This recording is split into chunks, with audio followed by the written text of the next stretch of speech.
नमस्कार दोस्तों, मैं हूं विक्रम धूड़ और आज के इस वीडियो में हम डिस्कस करने जा रहे हैं मौत का कुआं, वेल ऑफ डेथ।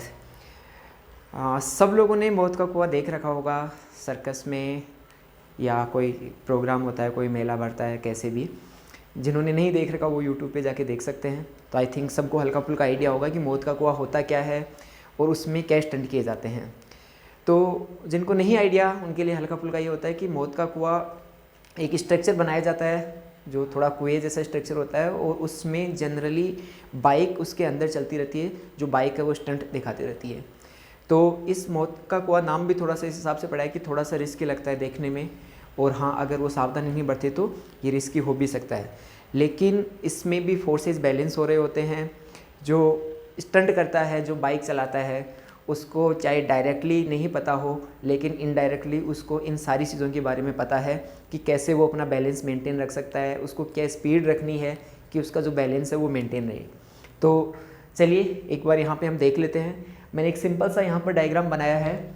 तो ये बाल्टी जैसा स्ट्रक्चर है, एक थोड़ा सा बड़ा स्ट्रक्चर है। इसकी शायद रेडियस भी आप लगभग 5-7 मीटर के आसपास इसकी रेडियस मान सकते हैं, और इसके अंदर बाइक चलती रहती है, और इसका जो ये डायमीटर होगा वो 10-15 मीटर के आसपास आप मान लो। तो किसी टाइम पे यहाँ पे मैं मान रहा हूँ कि किसी पॉइंट पे वो किसी मोमेंट के ऊपर जो बाइक पे जो स्टंट कर रहा है वो सपोज़ यहाँ पर है।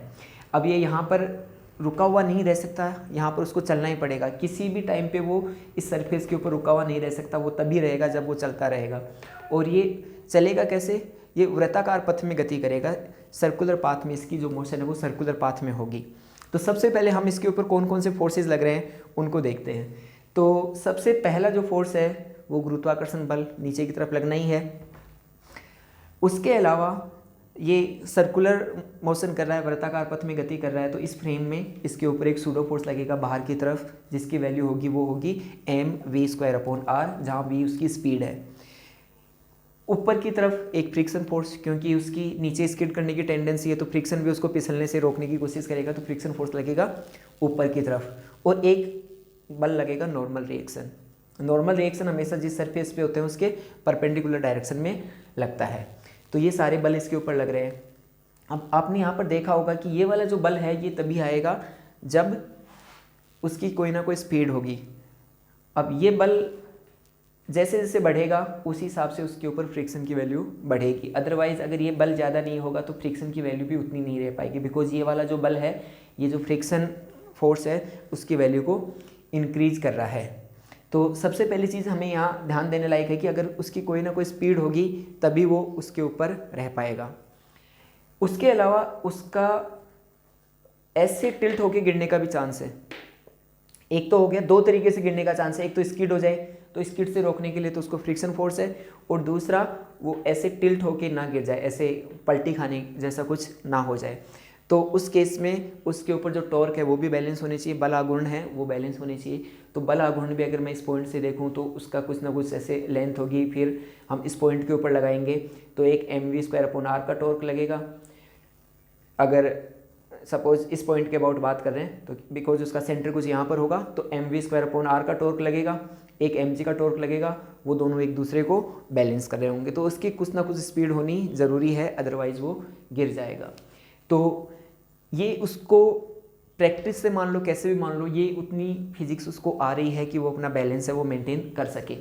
उसके अलावा जो उसकी स्किल मैटर करती हैं कि उसके ऊपर जो बल लग रहा है वो mg लग रहा है, उसके अलावा ये वाला जो बल है वो भी लग रहा है, तो इसका मान है उसकी वैल्यू भी ठीक ठाक हो जाती है। एक बार हम उसकी स्पीड अज्यूम कर लेते हैं 10 मीटर पर सेकेंड। तो m इंटू 10 मीटर पर सेकेंड, 10 का स्क्वायर इंटू 10, सपोज उसका मास कुछ भी रहेगा।